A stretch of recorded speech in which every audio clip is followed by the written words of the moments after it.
Halo, selamat malam. Perkenalkan, nama saya Galang Nikola Demalima. Saya mahasiswa Universitas Kristen Duta Wacana, Fakultas Teknologi Informasi, Prodi Sistem Informasi, dengan NIM 722000434. Di video kali ini, saya akan memberikan video pembelajaran mengenai materi Object Oriented Programming dengan judul Inheritance. Baik, sebelum kita mengenal inheritance lebih dalam, terlebih dahulu kita perlu mengetahui apa sih inheritance itu.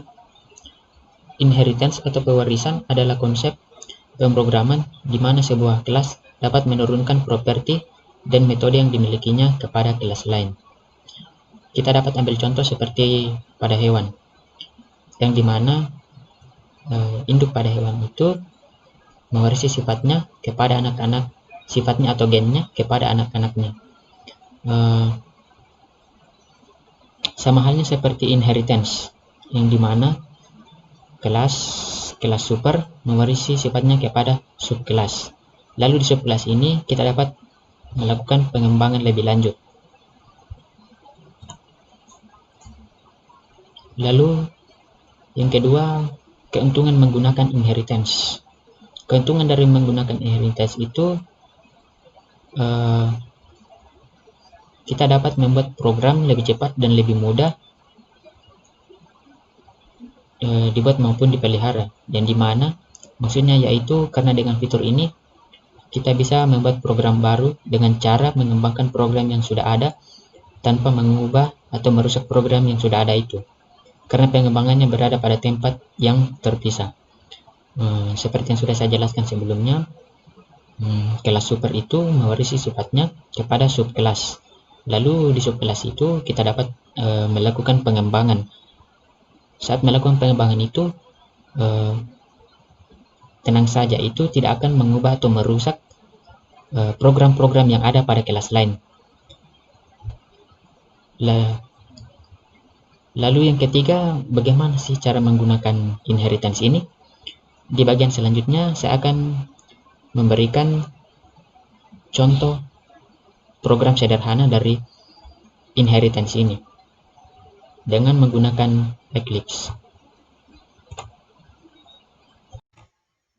Baik, sebelum saya memperlihatkan contoh program, terlebih dahulu saya ingin menunjukkan kelas apa yang akan nanti saya gunakan di contoh programnya.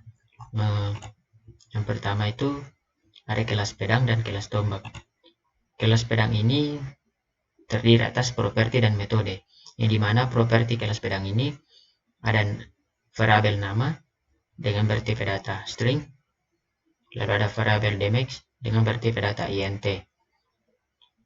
lalu metode yaitu move dan attack. Lalu ada kelas tombak dengan properti variabel nama dan variabel damage. Nama bertipe data string, damage bertipe data int. Untuk metode, kelas tombak ini memiliki metode fly dan attack. Karena dari dua kelas ini memiliki member yang sama, maka kita perlu menggunakan inheritance. Oleh karena itu, kita perlu membuat kelas super. Maka nanti akan jadi seperti ini, yaitu member-member yang sama itu akan kita tuliskan pada kelas supernya dengan nama, saya beri nama di sini kelas senjata, yaitu nama dan damage dan attack ini adalah member yang sama tadi. Maka member yang beda itu misal move dan fly, yaitu metode pada kelas pedang dan kelas tombak tersendiri itu kita pisahkan dan kita letakkan pada kelasnya masing-masing. Dan untuk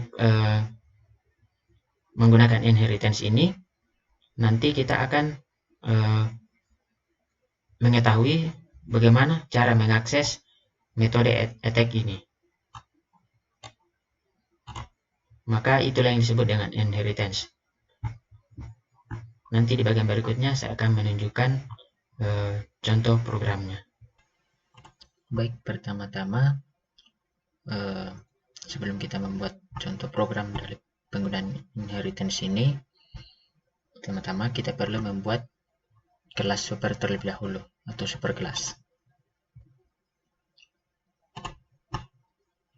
Di sini seperti yang saya tunjukkan sebelumnya, di sini kita perlu membuat super kelasnya dengan nama senjata. Lalu kita masukkan tipe datanya, tipe data beserta variabelnya, yaitu properti-properti yang tadi.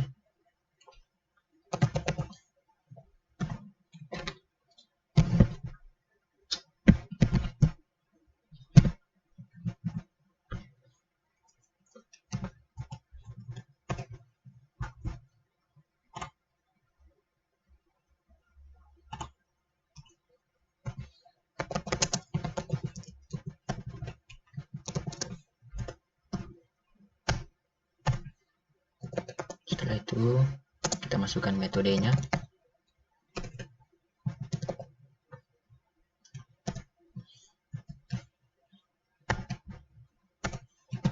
System sysout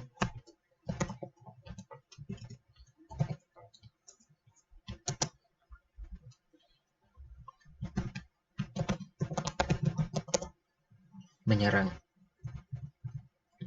Lalu setelah itu kita buat subclassnya, ya akan kita jadikan subclassnya nanti.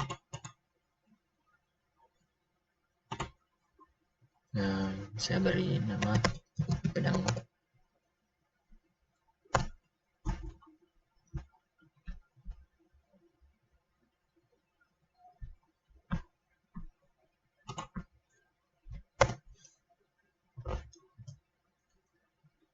Kita masukkan metodenya.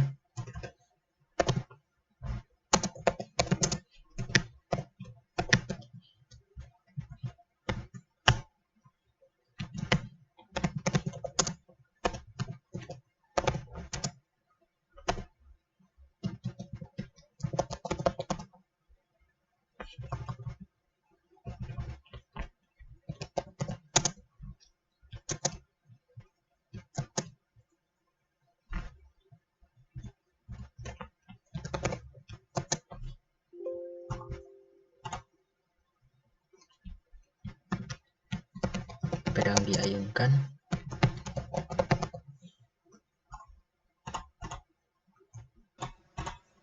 Setelah itu kita buat lagi kelas tombak. Saya beri nama tombak. Finish. Lalu kita masukkan metodenya. Metode yang kita masukkan ini merupakan metode yang membernya tidak sama, yang seperti saya sudah jelaskan di video sebelumnya. Untuk yang membernya sama itu kita masukkan di kelas senjata ini, yang merupakan yang akan dijadikan super kelas nanti. Di sini tombak kita masukkan metodenya void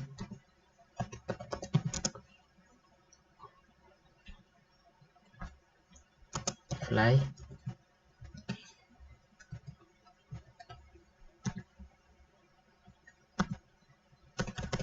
move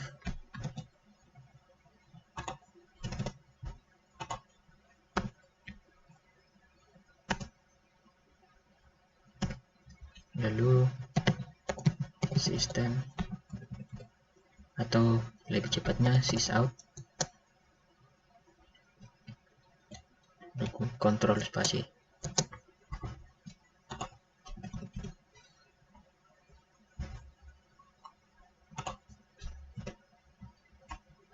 Maaf, di sini yang salah.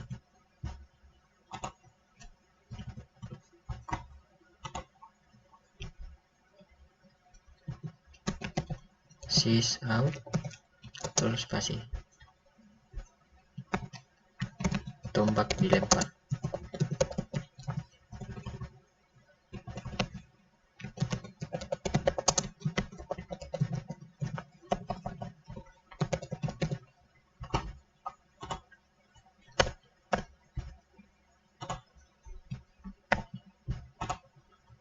Lalu kita buat kelas utamanya, yang dimana di sini kita bisa menggunakan metode-metode yang sudah kita buat di kelas senjata, pedang, dan tombak.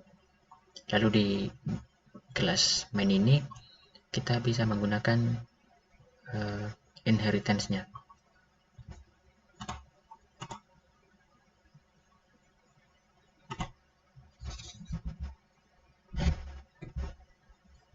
Kita beri nama kelas main.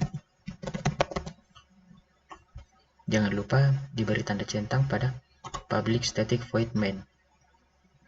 Lalu finish.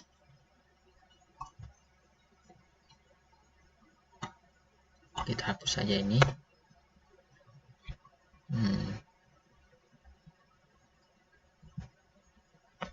Lalu kita masukkan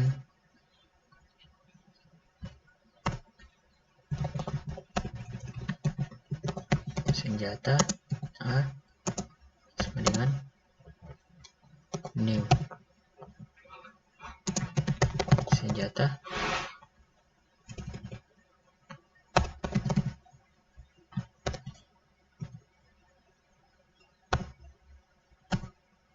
lalu tombak B new tombak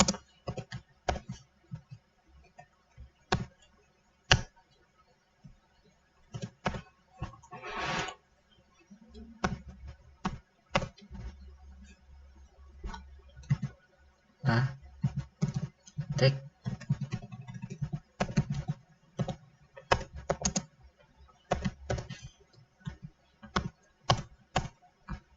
B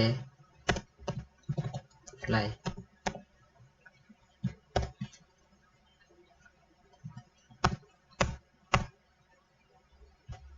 B tag.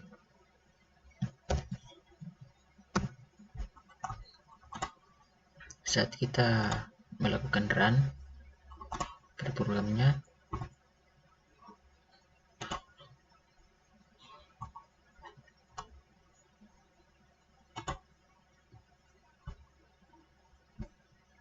di sini mengapa bisa error? Karena pada kelas tombak ini kita belum melakukan extends. Extends ini merupakan cara dalam penggunaan inheritance ini, yang dimana kita masukkan dulu kelas supernya, yang dimana kelas super ini mewarisi sifatnya kayak tombak. Jadi yang ada pada kelas super ini yaitu metode void attack bisa kita gunakan di sini. Maka di sini langsung benar. Coba kita run.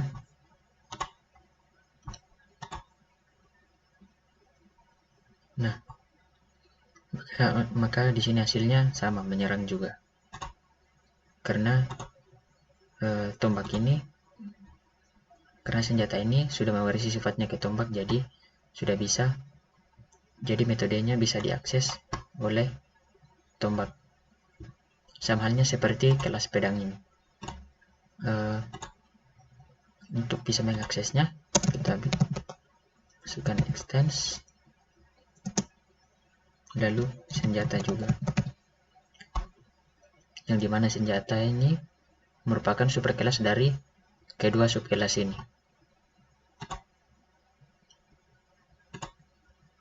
Jadi kita masukkan pedang, kita beri nama C, new pedang.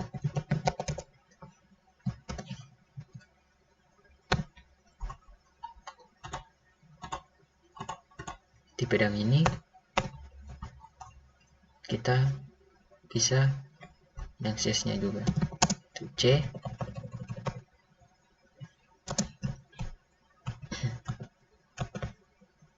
C,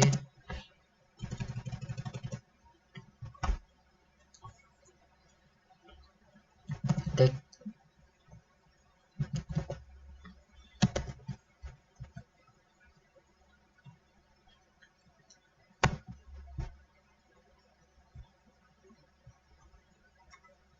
kita hapus saja ini.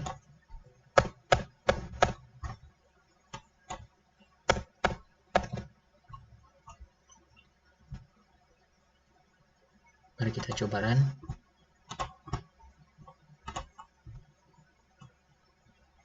Nah, maka di kedua kelas subkelas ini kita bisa mengakses sifat dari superkelasnya, yaitu attack, menyerang, B merupakan metode yang ada pada senjata yang kita akses lewat kelas tombak.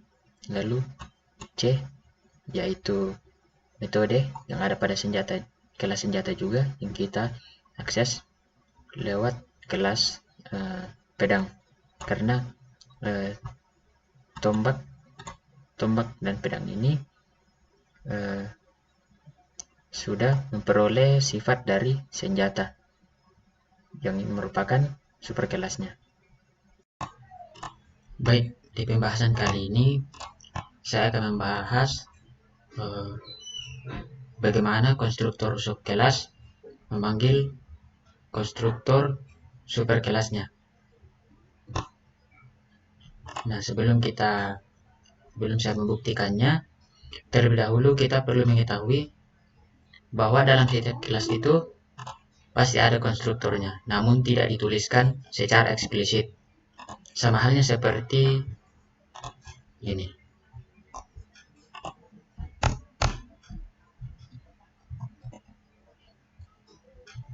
Public pedang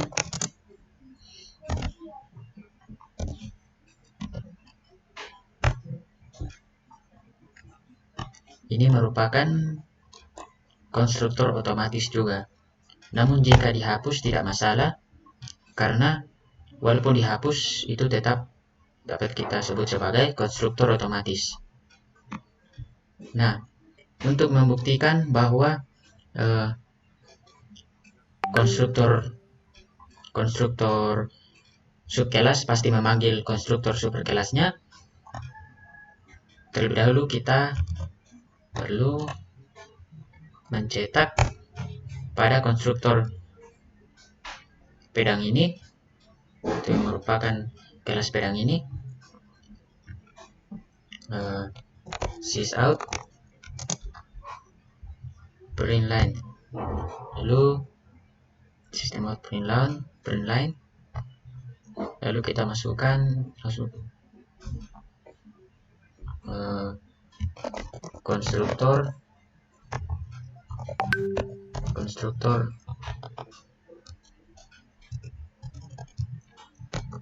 konstruktor pedang panggil. Lalu kelas senjata ini merupakan kelas super dari subkelas pedang dan subkelas tombak. Nah, untuk membuktikannya bahwa konstruktor pada kelas senjata ini dipanggil dari subkelas pedangnya, sama kita perlu mengetik public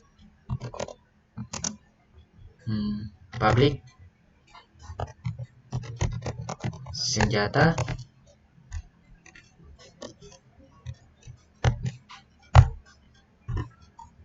kita cetak sysout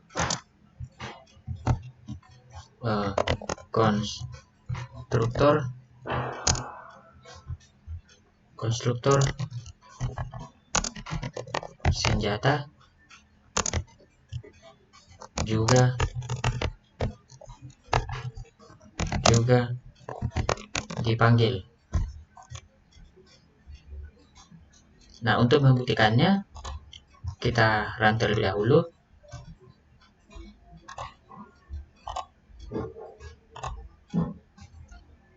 Nah,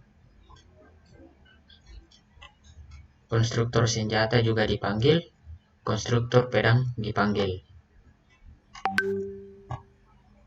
Nah,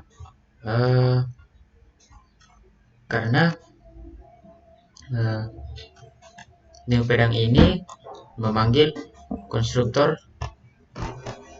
dari subkelas pedang. Namun mengapa di sini konstruktor senjata terlebih dahulu dipanggil, atau konstruktor dari superkelasnya yang terlebih dahulu dicetak? Itu karena pada kelas pedang diciptakan konstruktor senjata terlebih dahulu, lalu diciptakan konstruktor pedang. Karena sebenarnya dalam konstruktor pedang ini objek dari senjata ini diciptakan terlebih dahulu, seperti ini, super, lalu konstruktor dari kelasnya yang diciptakan setelah dari konstruktor super ini.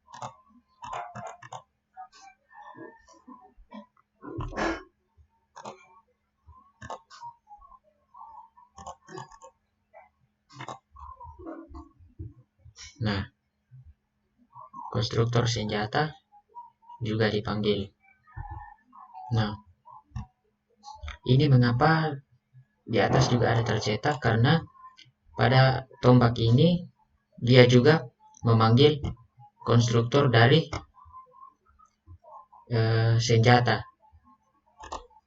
Walaupun tidak dituliskan, seperti yang saya sudah jelaskan sebelumnya, walaupun tidak dituliskan, namun konstruktornya itu ada, atau biasa disebut dengan konstruktor otomatis. Walaupun tidak kelihatan, namun konstruktor pada tombak ini juga memanggil konstruktor daripada senjata yang sendiri. Makanya di sini akan tercetak dua konstruktor dari kelas senjata itu sendiri, atau merupakan kelas super. Maka dari itu perlu saya tegaskan kembali bahwa tombak ini memanggil konstruktor dari subkelas tombak, dan new pedang ini memanggil konstruktor dari subkelas pedang. Walaupun di dalam senjata ini kita hapus konstruktornya, tetap saja dia akan mencetak terlebih dahulu konstruktor otomatis dari senjata itu sendiri, walaupun tidak terlihat. Nah, yang perlu kita ketahui juga dalam melakukan pewarisan, harap diingat bahwa yang diwariskan adalah anggota atau member kelas, sedangkan konstruktor tidak termasuk ke dalam member kelas. Oleh karena itu, konstruktor tidak diwariskan. Setelah saya membahas pada bagian pertama, yaitu membahas tentang bagaimana cara mengakses super kelas melalui subkelas. Nah, untuk bisa mengakses tombak, untuk bisa mengakses super kelas ini, kita terlebih dahulu perlu menuliskan nama subkelas pedang, lalu extends, dan nama superkelas senjata. Maka senjata ini akan dijadikan, nama senjata ini akan dijadikan menjadi superkelasnya nanti, samanya seperti kelas tombak ini. Tapi kita ambil satu contoh saja untuk kelas tombak ini. Nah, tombak, nama subkelas tombak, extends, superkelas senjata. Nah, untuk bisa memanggil metode pada kelas senjata ini, yaitu super kelasnya daripada tombak ini, kita terlebih dahulu masukkan tombak B, tombak nama variabel B sama dengan new tombak. Maka dari sini kita sudah bisa mengaksesnya dengan cara B titik fly. Nah, ini adalah metode dari tombak itu, dari kelas tombak itu. Lalu ada B attack yang merupakan metode dari kelas super atau kelas senjata ini. Nah, kita cetak. Nah, maka hasilnya tombak yang merupakan hasil dari metode dari tombak lalu menyerang dengan senjata, yaitu hasil dari metode dari senjata. Nah, ini yang di bawah ini saya juga mengaksesnya lewat subkelas pedang, karena sudah saya extend tadi, maka sudah bisa diakses. Lalu kita masuk pada bagian kedua yang sudah saya bahas sebelumnya juga, yaitu membahas bagaimana cara memanggil superkelas melalui subkelas, yaitu yang pertama public pedang, lalu kita buat pada kelas senjata ini public senjata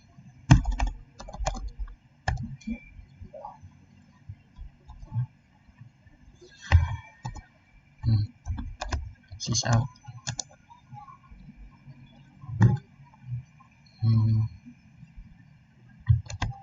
konstruktor super kelas. Nah, saat kita mencetaknya, maka yang keluar konstruktor super kelas, karena dari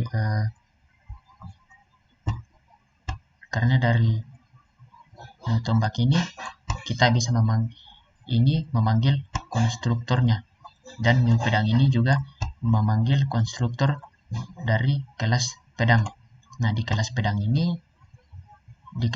sendiri ini sudah mengakses konstruktor dari kelas senjata, walaupun tidak dituliskan, namun di sini sudah diakses. Sama halnya seperti tombak, di sini tidak dituliskan sama sekali konstruktornya, namun ada konstruktor otomatisnya di dalam, sehingga bisa kita akses. Maka hasilnya juga keluar dua, yaitu konstruktor superkelas yang pada bagian atas ini dan konstruktor superkelas pada bagian bawah ini. Nah, sekarang kita masuk ke bagian ketiga, seperti apa get overriding. Saya akan memberikan contohnya. Baik, sebelum saya memberikan contoh dari metode overriding, terlebih dahulu yang perlu kita ketahui yaitu metode overriding ini merupakan bagian dari polymorphisme, yang dimana polymorphisme ini yaitu dalam satu kelas memiliki banyak bentuk metode atau berbeda-beda meskipun namanya sama. Dan polymorphisme ini memiliki dua jenis, yaitu polymorphisme statis dan polymorphisme dinamis. Polymorphisme statis yaitu metode overloading. Lalu polymorphisme dinamis merupakan metode overriding, yang dimana metode overriding yaitu metode yang ada pada subkelas itu sama dengan metode superkelasnya. Nah, saya akan memberikan contoh dari metode overriding. Nah, kita lihat dulu dari kelas supernya, itu kelas senjata. Nah, di sini kelas supernya memiliki metode void attack. Maka dari itu, untuk menggunakan metode overriding, kita harus menyamakan metode yang dari superkelasnya ini dengan metode yang ada pada kelas pedang, yaitu dengan mengetikkan metode yang sama seperti kelas super ini. Pertama, void attack,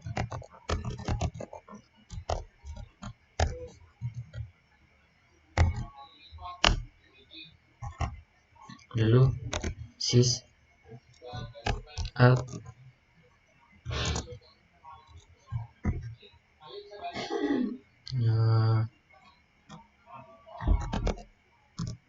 metode pedang. Lalu di sini kita beri tanda, kita cetak metode senjata. Nah, mari kita coba run.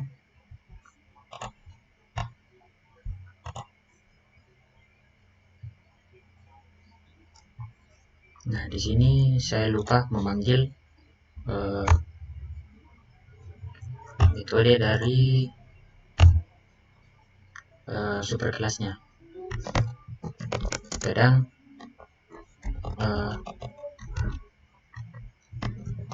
senjata, kita beri nama variabel set aja new senjata, lalu set senjata attack.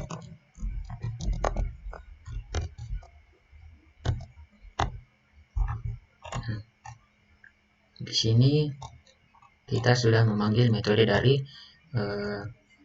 superkelasnya, dan di sini kita sudah memanggil metode dari subkelasnya. Maka yang keluar hasilnya seperti ini: metode pedang, metode senjata. Nah, pada kasus ini kita bisa menyimpulkan bahwa inheritance merupakan syarat mutlak dari polimorfisme, karena yang dimana ini polimorfisme ini sangat berhubungan dengan inheritance, karena metode overriding ini sangat mengacu kepada metode yang ada pada superkelasnya, yang harus disamakan dengan subkelasnya untuk bisa menggunakan metode overriding ini. Nah, ini merupakan contoh dari metode overriding. Sekian hasil presentasi saya mengenai inheritance atau pewarisan. Terima kasih.